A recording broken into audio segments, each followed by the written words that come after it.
Assalamualaikum warahmatullahi wabarakatuh. Perkenalkan, saya Ramisa Fitri dengan NIM 1930701076 dari Angkatan 19 Ilmu Komunikasi B pada mata kuliah Produksi Siaran TV yang diampu oleh Bapak Muzar Apandi.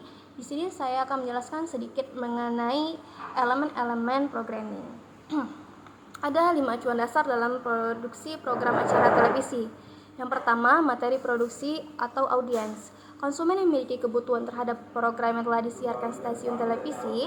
Untuk segmentasi audiensnya, suatu kegiatan untuk membagi-bagi atau mengelompokkan audiens ke dalam kotak yang lebih homogeni.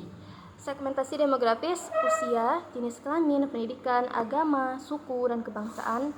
Mencari dan mengolah ide, yaitu human interest, kejadian, gaya hidup, fenomena sosial, pengalaman, hasil karya, research, data-data faktual, serta hobi. Untuk sarana yang selanjutnya yaitu sarana produksi. Kemudian poin selanjutnya biaya produksi seperti peralatan sewa, lokasi, setting, transportasi, properti, serta pengisi acaranya. Poin selanjutnya organisasi pelaksana produksi. Poin selanjutnya lagi tahapan pelaksanaan produksi, pertimbangan dalam pembuatan program televisi seperti marketable, kebutuhan penonton, serta local issues. Adapun elemen keberhasilan.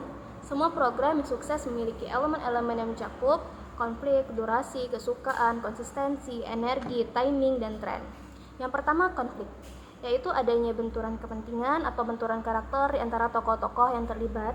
Pengelola program harus berusaha sebisa mungkin untuk menawarkan pandangan-pandangan yang bertentangan ataupun pandangan yang berbeda. Ini tidak hanya akan membuat pertunjukan televisi menjadi adil, tetapi juga bagus untuk dilihat dan juga dinikmati. Selanjutnya, durasi.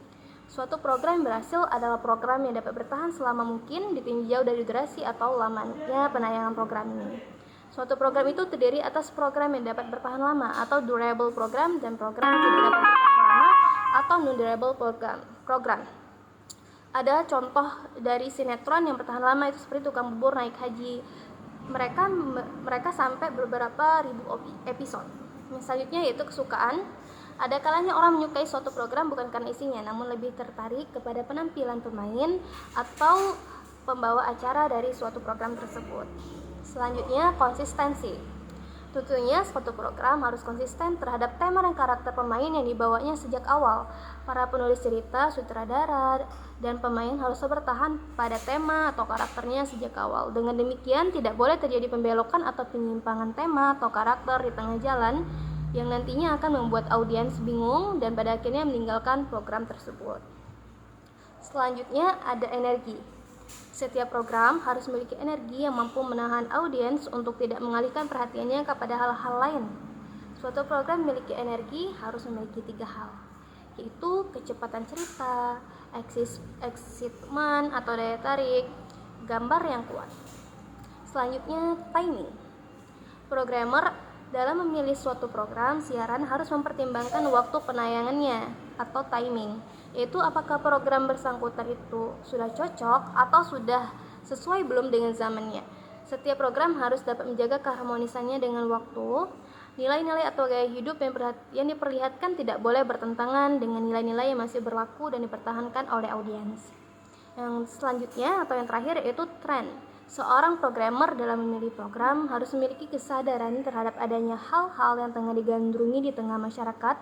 Program yang sejalan dengan tren berkembang akan lebih menjamin keberhasilannya. Setiap tren program televisi tentu saja memiliki masa puncaknya dan masa menurunnya tersendiri, yaitu karena audiens mulai merasa jenuh dan rating acara sudah turun, maka ketika itu pula proses mencari ide-ide baru pun dimulai lagi. Maka dari itu program TV harus mengikuti tren-tren yang sedang ada di zamannya atau yang lagi happening.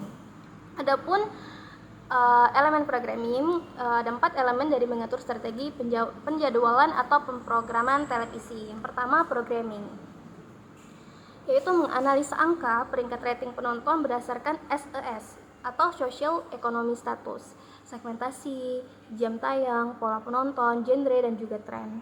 Yang kedua, production, mengkaji sisi produksi dari setiap acara, mulai dari format yaitu drama, non-drama, news atau sport, story treatment, production cast yaitu artis, bintang, band, dan lain-lain. Directing, production design seperti artistik, grafik, shoot, editing, wardrobe, dan sebagainya. Poin yang keempat yaitu marketing. Di marketing membahas strategi marketing dalam sales untuk mendapatkan profit. Topik antara lain tentang harga spot iklan, built-in product, pre-sales, brand awareness, brand differentiation, target konsumen, blocking time, packaging price, product values, dan lain-lain. Dan yang terakhir yaitu purchasing dan distribution. Disinilah perhitungan harga produksi, pembelian program atau film, distributor, suppliers, dan lain-lain yang disesuaikan dengan kemampuan daya beli stasiun televisi tersebut. Dikaji juga programming value per detik dari biaya rata-rata operasional stasiun televisi setiap detik. Jadi bisa dibayangkan kan kalau penempatan jam tayang sinetron atau film sering dianggap tidak tepat itu menurut versi publik atau penonton. Tapi kalau menurut versi stasiun TV pasti sudah melewati tahap elemen di atas yang dianggap merupakan hasil analisa penonton juga. Memang kusut, tapi begitulah media kapitalis televisi. Sebagai input di Amerika saja sampai ada gerakan moral yang disebut You Own Your TV. Nah, mungkin sekian penjelasan dari saya mengenai elemen-elemen programming. Kalau ada kata-kata yang salah saya mohon maaf, kepada Allah saya mohon ampun. Wabillahi taufiq hidayah. Wassalamualaikum warahmatullahi wabarakatuh.